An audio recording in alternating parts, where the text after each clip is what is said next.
ang panahon na para sa'yo. Huwag maiinip dahil ganyan ang buhay sa mundo.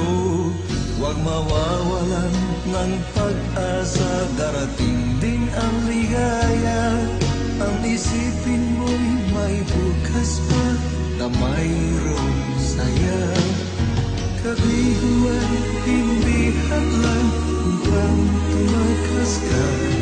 Huwag kang iiwas pang nabibigo, dapat na lumaban ka.